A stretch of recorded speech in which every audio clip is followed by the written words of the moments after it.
ഈശോ മിശിഹായിക്ക് സ്തുതിയായിരിക്കട്ടെ. ഈശോയിൽ പ്രിയമുള്ളവരെ, തലശ്ശേരി അതിരൂപതയിലെ വിളക്കന്നൂർ ക്രിസ്തുരാജ ദേവാലയത്തിൽ 2013 നവംബർ 13 നടന്ന ദിവ്യകാരുണ്യ അത്ഭുതം സഭ ഔദ്യോഗികമായിട്ട് പ്രഖ്യാപിക്കുമ്പോൾ തീർച്ചയായിട്ടും അത് വലിയൊരു വിശ്വാസത്തിന്റെ സാക്ഷ്യമായിട്ട് നമുക്ക് കണക്കാക്കാം. കാരണം ദൈവം വിശുദ്ധ കുർബാന സത്യമായി എഴുന്നള്ളി ഇരിക്കുന്നു എന്നുള്ളതിന്റെ ഒരു അടയാളമാണ് ഈ ഒരു അത്ഭുതം.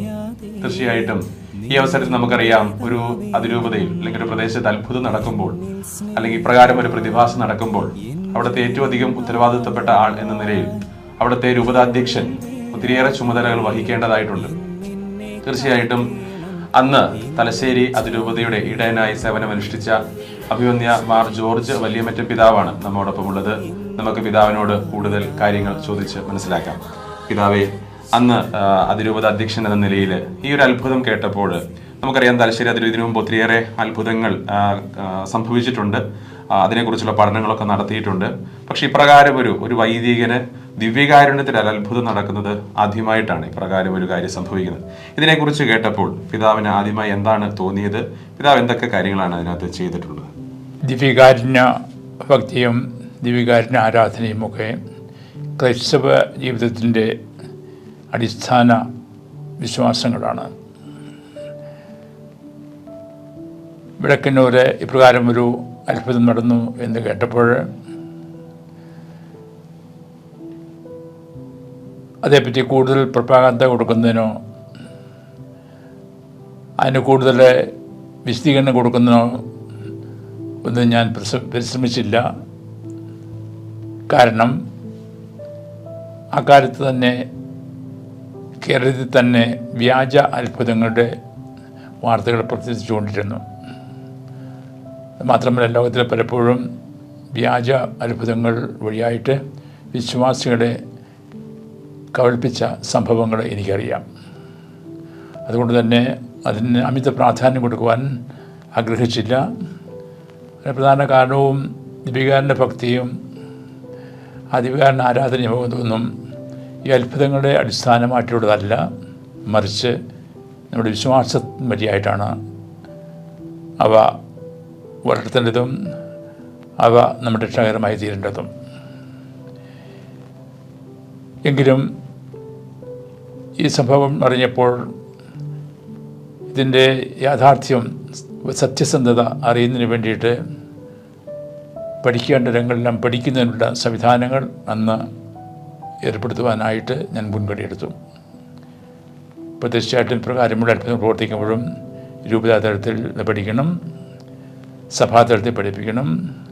അതുതന്നെ സാർവത്രിക സഭയിൽ റോമിലുള്ള വിദഗ്ധരുടെയും പഠനം ഇതിന് ആവശ്യമായിരുന്നു. അതുകൊണ്ട് ആദ്യമായിട്ട് രൂപതാതലത്തിൽ ഈ സംഭവത്തിൻ്റെ സത്യസന്ധതയെപ്പറ്റി പഠിക്കുന്നതിന് ദൈവശാസ്ത്ര പണ്ഡിതരും നിയമ പണ്ഡിതരും ആയിട്ടുള്ള ബഹുമനച്ചന്മാരെ ഞാൻ ചുമതലപ്പെടുത്തി. അവർ പഠിച്ചതിന് ശേഷം ഈ സംഭവത്തിന് മുഴുവൻ മനസ്സിലാക്കാൻ പറ്റാത്ത എന്തോ പ്രത്യേകതയുണ്ടെന്ന് മനസ്സിലാക്കി ഇക്കാര്യം മൗണ്ട് സെൻറ്റ് മൊസോമിലെ സിഡിൻ്റെ ശ്രദ്ധയിൽ പെടുത്തുകയും മേജർ ആർച്ച് ബിഷപ്പിനോട് ഇക്കാര്യം പഠിക്കുന്നത് തന്നെ ആവശ്യപ്പെടുകയും ചെയ്തു. മേജർ ആർച്ച് ബിഷപ്പ് സഭാതലത്തിൽ വിദഗ്ധന്മാരെ ചെറുപ്പെടുത്തി ഈ സംഭവം വിദഗ്ധമായിട്ട് പഠിക്കുകയുണ്ടായി.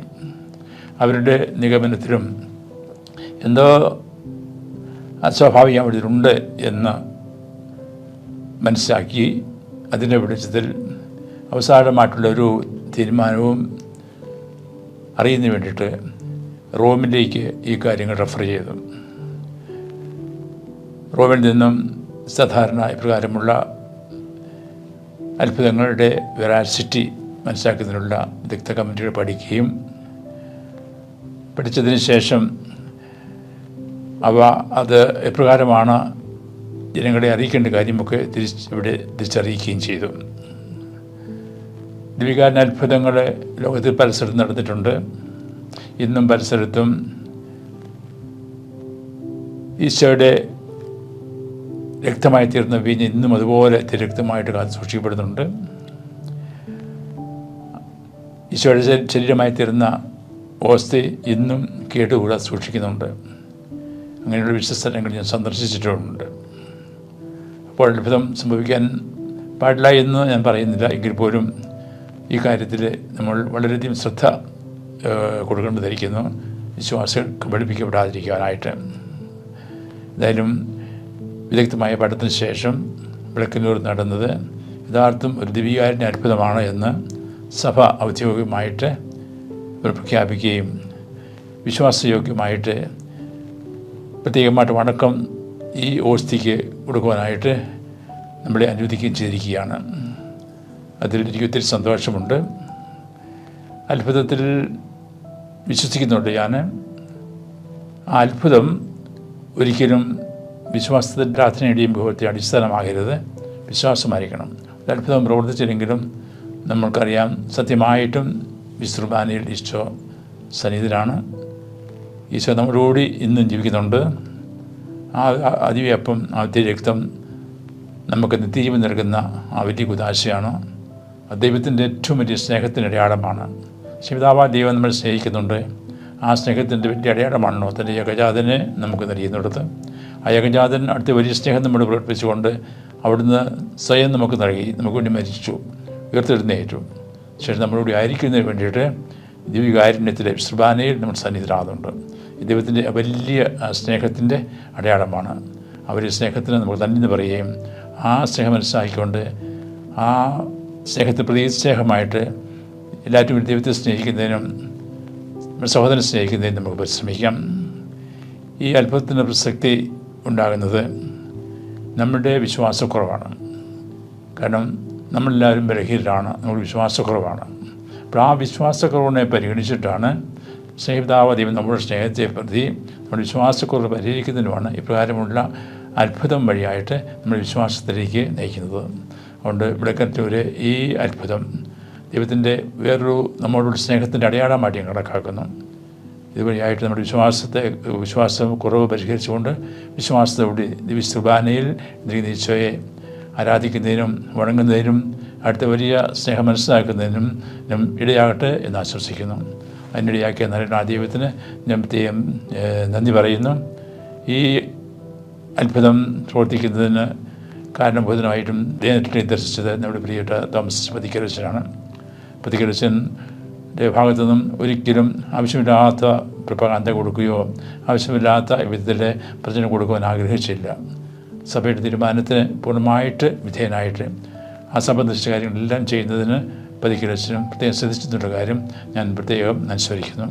വേണ്ടിയ അവസരത്തിൽ ദിവ്യകാരുണ്യത്തിൽ നമ്മുടെ ഇരിക്കുന്ന ഈശോയെ ഉള്ള ആ വിശ്വാസം ഏറ്റുപറയുന്നതിനും ആരാധിക്കുന്നതിനും സ്തുതിക്കുന്നതിനും ദൈവം ആഗ്രഹിക്കുന്ന പോലെ നമ്മുടെ നിത്യരക്ഷയുടെ നിത്യജീവൻ്റെ അടയാളമായിട്ട് ദൈവം മാറ്റിക്കെടുത്തിട്ട് ആശംസിക്കുന്നു.